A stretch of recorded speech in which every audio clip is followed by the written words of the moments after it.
الحمد للہ رب العالمین والصلاة والسلام علی سید الانبیاء والمرسلین وعلی آلہ واصحابہ اجمعین، اما بعد فاعوذ باللہ من الشیطان الرجیم، بسم اللہ الرحمن الرحیم۔ والانعام خلقها لکم فیہا دفء ومنافع ومنہا تاکلون، صدق اللہ ومولانا العظیم۔ محترم و مکرم سامعین کرام، ایمانداری سیدھی سڑک ہے جس پر کوئی کھٹکا نہیں۔ ایمانداری سیدھی سڑک ہے جس میں کوئی کھٹکا نہیں، آج تک کوئی رہ رو اس راہ سے بھٹکا نہیں۔ اللہ رب العزت نے قرآن کریم میں ارشاد فرمایا، جانوروں کو ہم نے پیدا کیا، وَالْأَنْعَامَ خَلَقَهَا لَكُمْ، تمہارے لیے، فِيهَا دِفْءٌ، اس میں تمہارے لیے پوشاک ہے۔ اصل میں دفء کہتے ہیں گرمی جس سے حاصل کی جائے اس چیز کو کہتے ہیں۔ تو بہت سے جانور ایسے ہیں جن کے روؤں سے گرمی کے پوشاک بنائے جاتے ہیں، لباس بنائے جاتے ہیں، لیکن حقیقت میں اس سے مراد اون ہے۔ تبھی ہم نے ترجمہ کیا ہے اس میں تمہارے لیے پوشاک ہے اور بہت سارے منافع ہیں۔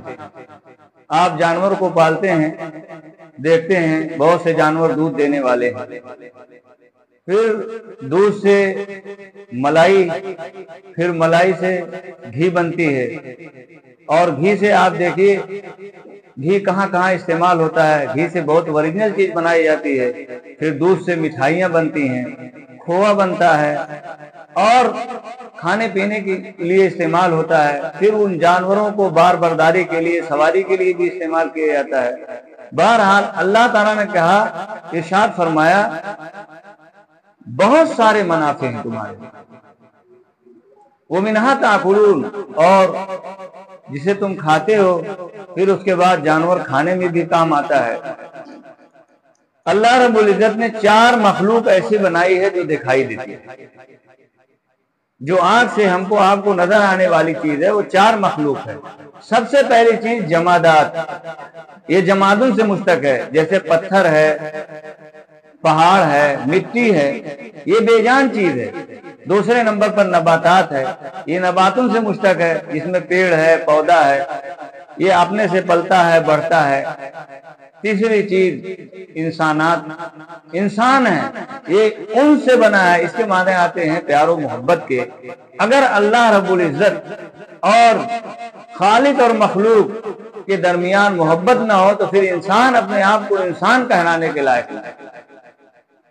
اور چوتھی چیز جو ہے وہ حیوانات ہے، یہ حیوانوں سے ہے، جس کے معنی آتے ہیں جاندار کے۔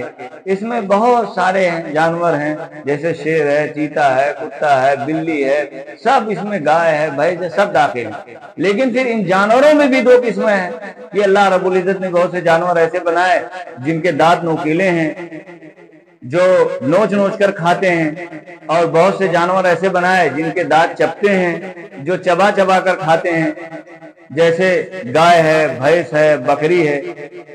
تو جو جانور نوکیلے ہیں، دانتوں والے ہیں، اسے کھاتے ہیں، تو وہ جانور جو ہے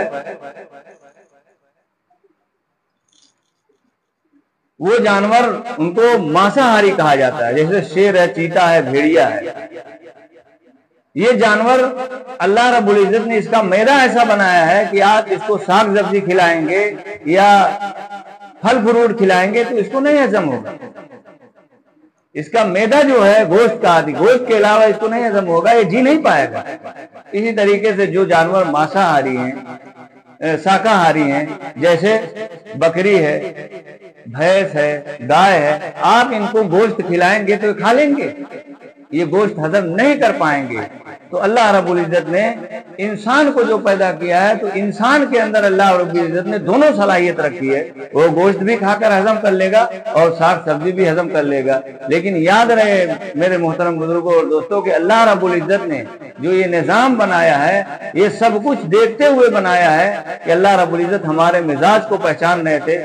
اللہ رب العزت ہمارے اندر نفع نقصان، ہماری بیماری اور تندرستی کو دیکھتے ہوئے یہ اسلام ایک فطری نظام ہے۔ آج تک کسی ڈاکٹر نے بھی، کوئی بھی حکیم اس بات سے منع نہیں کیا کہ گوشت نہ کھایا جائے، کیونکہ گوشت میں اس قدر فائدے ہیں، اس کے منافع کو دیکھتے ہوئے اس میں وٹامن بی پائی جاتی ہے، جس میں لوہا ہے، فولاد ہے اور بہت ساری وٹامنیں ہیں جو پائی جاتی ہیں دوسری چیزوں میں نہیں پائی جاتی ہیں، جس سے انسان کا دماغ چست درست اور باڈی صحیح سالم رہتی ہے۔ دنیا کا کوئی ملک اس پر پابندی نہیں لگایا ہے، صرف اس کے فائدے کو دیکھتے ہوئے۔ اور یہی نہیں، آپ اٹھا کر غیروں کی بھی کتابوں کا، ان کے مذہب کا مطالعہ کریں گے تو آپ دیکھیں گے یہ واقعہ بہت مشہور ہے کہ رام جی گئے تھے شکار پر، تو راون جو ہے سیتا کو لے کر بھاگ گیا۔ تو شکار کرنے گئے تھے تو ظاہر سی بات ہے دیو ہتیا کریں گے تو شکار لے کر آئیں گے پھر اس کو کھائیں گے۔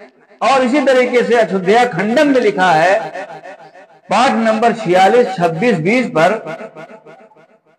کہ رام جی یہ شکار کیا کرتے تھے، اور رامائن میں بھی لکھا ہے کہ رام اور سیتا دونوں ہرن کا شکار کرنے کے لیے نکلے تھے، اور رام نے 14 سال کا بنواس لیا تھا، اسی جنگل میں رہتے تھے اور وہ پھل اور فروٹ اور شکاری جانوروں پر ان کا بسر ہوتا ہے، وہ شکار کرتے تھے اسی جانوروں اور گوشت پر ان کا بسر ہوتا تھا۔ اور بھی بہت سی ان کی کتابوں سے، ان کے مذہب سے پتہ چلتا ہے کہ ان کے یہاں روح کو جب آدمی مر جاتا ہے، مردوں کی روح کو شانتی پہنچانے کے لیے بھی جانوروں کی قربانی کی جاتی تھی۔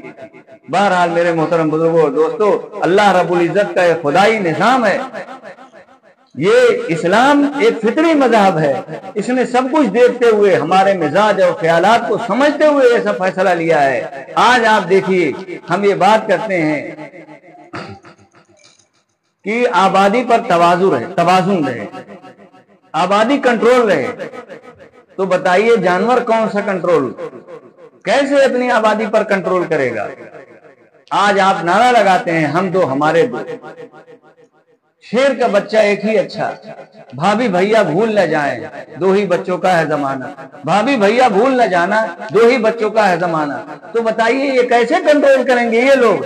اگر اللہ رب العزت نے آج جنگلی جانوروں کے لیے شیر اور چیتا اور بھیڑیا کو نہ پیدا کیا ہوتا تو آج جنگل سے توازن ختم ہو جاتا اور جانوروں کی اس قدر تعداد ہو جاتی کہ وہ گلیوں میں اور گاؤں میں، اور آج ہمارا رہنا دشوار ہو جاتا۔ تو اس کنٹرول کے لیے اللہ رب العزت نے شیر اور چیتا کو پیدا کیا تاکہ ان کی آبادی کا توازن برقرار رہے۔ اسی طریقے سے باہری جانوروں میں بہت سارے کیڑے مکوڑے ہیں، اللہ رب العزت نے مچھلیوں کو پیدا کیا، پھر ان مچھلیوں میں بہت سی مچھلیوں کو پیدا کیا جو مچھلیوں کے توازن کو برقرار رکھتی ہے، پھر ان مچھلیوں کو ان کے توازن کو برقرار رکھنے کے لیے اللہ رب العزت نے انسانوں کو پیدا کیا کہ اس مچھلیوں کو کھا سکے۔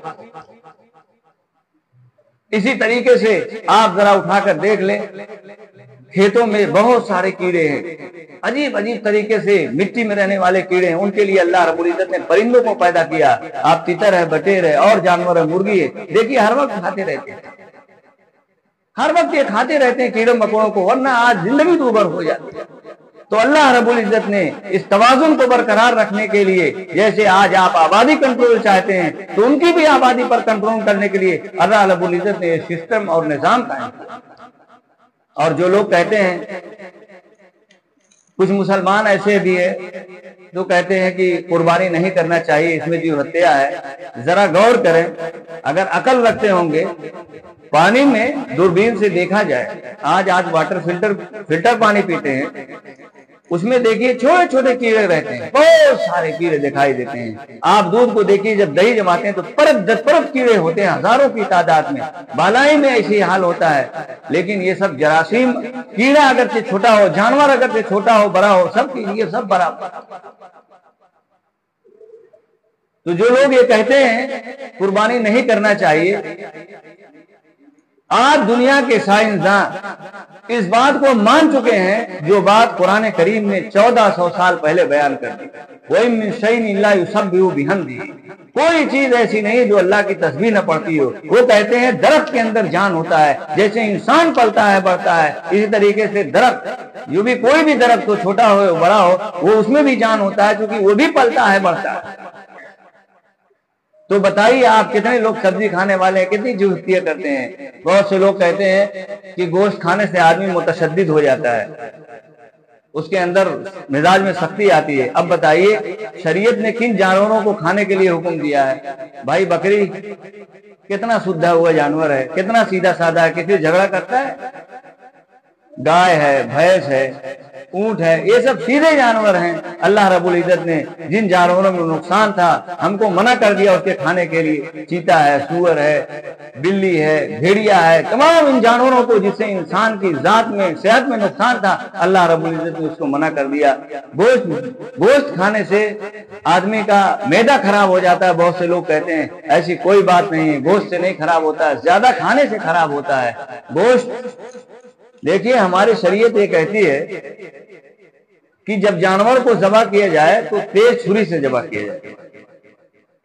جب تیز چھری سے ذبح کریں گے تو اس میں جو خون کی سپلائی ہوتی ہے دماغ سے فوراً کٹ جائے گی، تو اس سے جانور کو تکلیف نہیں ہوگی. وہ آپ کو دیکھنے میں معلوم ہوگا زمین پر رگڑتا ہے، سکڑتا ہے، وہ خون نکلنے کی وجہ سے ایسا محسوس ہوتا ہے. اب آپ ذرا غور کریں، ایک آدمی بیمار ہوتا ہے، اس کو بے ہوش کیا جاتا ہے. بے ہوش کرنے کے بعد ڈاکٹر اس کے پورے بدن کا آپریشن کر دیتا ہے، ہارٹ کا آپریشن کر دیتا ہے، 7 گھنٹے آپریشن چلتے رہتے ہیں. کوئی تکلیف ہوتی ہے بھائی؟ اس لیے کہ جو محسوس کرنے والا دکھ اور درد کو وہ ذہن اور دماغ ہے، اور جیسے ہی تیز چھری سے کٹتی ہیں رگیں اس کی سپلائی بند ہو جاتی ہے. اسی طریقے سے ڈاکٹر بے ہوش کرتا ہے، 5 گھنٹے آپریشن کرتا رہتا ہے، مریض کو پتہ نہیں رہتا. گاڑی کا کتنا بڑا انجن ہے، اس میں ایک ادنا سا پائپ ہوتا ہے، اس پائپ میں پیٹرول گاڑی ہو یا ڈیزل ہو جو جاتا ہے، ابھی اس پائپ کو کاٹ دیا جائے کتنا بڑا انجن بیکار ہو جائے گا، وہ استعمال نہیں ہوگا، اس کے اندر جو صلاحیت تھی وہ ختم ہو جائے گی. تو جو محسوس کرنے کی جو صلاحیت تھی جب خون کی رگ کٹے گی تو وہ سسٹم ختم ہو جائے گا. تو جو لوگ کہتے ہیں کہ تکلیف ہوتی ہے، ایسی بات نہیں میرے محترم بزرگوں اور دوستوں. اور جو لوگ یہ کہتے ہیں کہ قربانی نہیں کرنا چاہیے، اس کے بارے میں صدقہ دے دینا چاہیے، لیکن یہ سب باتیں ملحد ہی کر سکتا ہے. اللہ رب العزت ہمیں اور آپ کو قربانی کی روح سمجھنے کی توفیق عطا فرمائے، قربانی کیا چیز ہے اس کو سمجھنے کی توفیق عطا فرمائے. پچھلے ہفتے ہم نے بتایا تھا وَمَن يُعَظِّمْ شَعَائِرَ اللَّهِ فَإِنَّهَا مِن تَقْوَى الْقُلُوبِ. اللہ کے شاعر کی تعظیم وہی کرتا ہے جس کے دل میں اللہ رب العزت کا خوف ہو، جس کے دل میں پرہیزگاری ہو. آپ جانتے ہیں شاعر کیا ہیں؟ کسی مذہب کی خاص علامات ہوا کرتی ہیں، قربانی ہمارے مذہب کے شاعر میں سے ہے. قرآن کہہ رہا ہے، اس لیے جا کر اللہ رب العزت کی خوشنودیاں حاصل کریں اور اپنے گھر جا کر قربانی کریں. اللہ تعالی ہم لوگوں کو عمل کرنے کی توفیق عطا فرمائے. وآخر دعوانا الحمدللہ رب العالمین.